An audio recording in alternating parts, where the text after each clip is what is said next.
I'm starting to get back into Crimson Desert. As far as Crimson Desert goes, I'm a lot happier with it now that I've gotten used to controls. And I will say, from the last time that we recorded, there have been probably 3 or 4 major patches for the game. They have not fixed everything, but they have fixed some of the issues with controls. Like, yes, the game still has this really weird, janky way of jumping, and I don't think that's ever going to be fixed in the way that I would like to see. But some of the other weird, quirky things, like, I can't remember if I talked about on the podcast last week. Like, for example, there's like a Batman detective mode where you have to put on this helmet. Yeah, but I remember talking about that. It's buried in like 2 to 3 different menus. Yeah. Now you can just map it to a button. Oh, nice. Okay, so it's kind of like you can just hit L1 or whatever, and it's like, okay, the helmet's on, I can do this. And a lot of times when you walk into a situation where that is part of the main like quest line that you're doing, it'll just automatically put the helmet on and let you do that. So good. Okay, they're actively listening to stuff like that. I will continue to say this game is a PS5 Pro showpiece.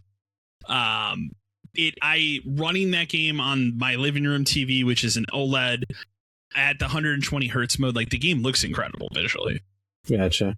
But the biggest problem I have with this game is it very much reminds me of how I felt when I played Oblivion 20 years ago, where it's too easy to get distracted because there's so much going on.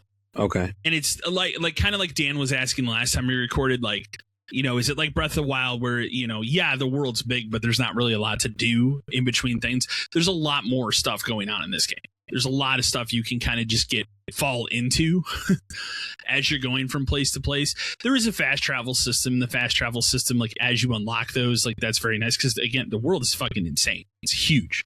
Probably, we'll see if I'm ever done with it, but we'll see when I get closer to being done with it, how big it is in comparison to other games that I've played. But I've barely scratched the surface.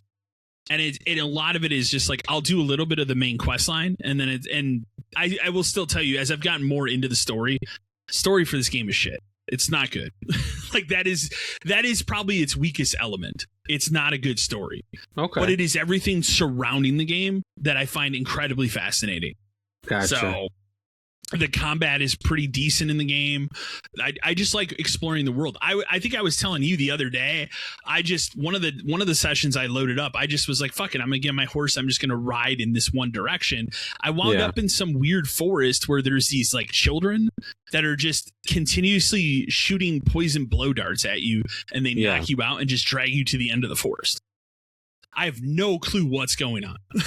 Like, that happened to be 2 times. I was like, I'm done exploring this forest right now. Like, I'm just gonna go in the other direction. This forest is not that important anymore. I'm sure there's some sort of story thing with it. I have no idea. So it's stuff like that I really like about the game and really enjoy. So, like, now that I'm done with Retro Rewind for the most part, like, this will be the primary thing that I play. And I think I said last week too, like, I don't have a major release or anything coming out until probably Bond and the Lego Batman game. They're like a week apart. Yeah. And that's always how it works for me. Everything's always like a week apart, and then you get this long break. So, but I'm enjoying the game much more. The more I get into it, it's just finding the time to sit down and have more than an hour, and then I have to tell myself, like, try and do this story mission. Yeah. Like, don't get distracted. It's so easy to get distracted in that game. I will say I've done a couple more boss fights in the game, and the boss fights are very well done. And that's where the challenge of the game comes in, I think, too. Like, regular fights in the game feel kind of Assassin's Creed-like. But when you get to some of these bosses, there's a lot more strategy involved to them. Okay.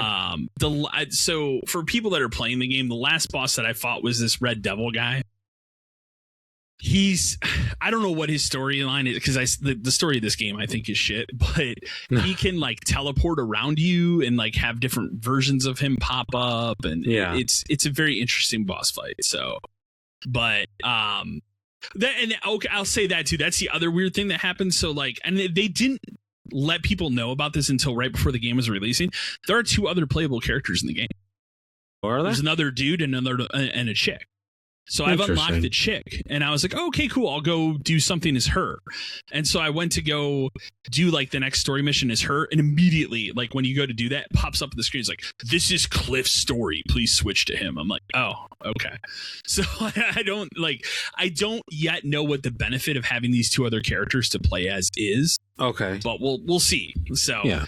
But that's part of the game is like you're trying to find back your band of what are they called? I think you're called a Gray Mane. I think that's like the faction your character is. You're trying to like get that band of people back together. So okay. And I'm like partially done. That's basically the main gist of the story, but the story is distracting. And then the last thing I'll say is like the QuickTime events are still shit. It still has that problem of like we have a cursor that is black on black and incredibly hard to see. And I'm not a colorblind person. It's why I didn't do arm wrestling again. I had to do a stealth mission, and I will be honest, like every time I would get caught and somebody would tackle me, there's the QuickTime event. I could not do any of them. I'm just like, fuck it. I'll just start over again. That's wild. It made me do that mission. It made me do a run of that mission, like perfectly getting through it because I was forced to, because I couldn't do the QuickTime event. So it was like after like 4 or 5 times, I was like, okay, I knew what to do and I got through it. But I really hope that they fix that, because that is a big problem. Anytime. And the QuickTime events, it's not a really common thing. They don't come up that much, at least as much as I played of the game, but it is still a major issue. So more to come on that though. I am really enjoying it, and now that I'm got the distraction of Retro Rewind out of my way, and there really isn't any other distractions, that I know of that are coming out.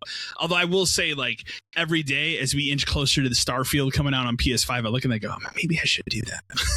Yeah. Even though I've already played it. So no, I'm gonna be good, and I'm gonna wait till it goes on sale.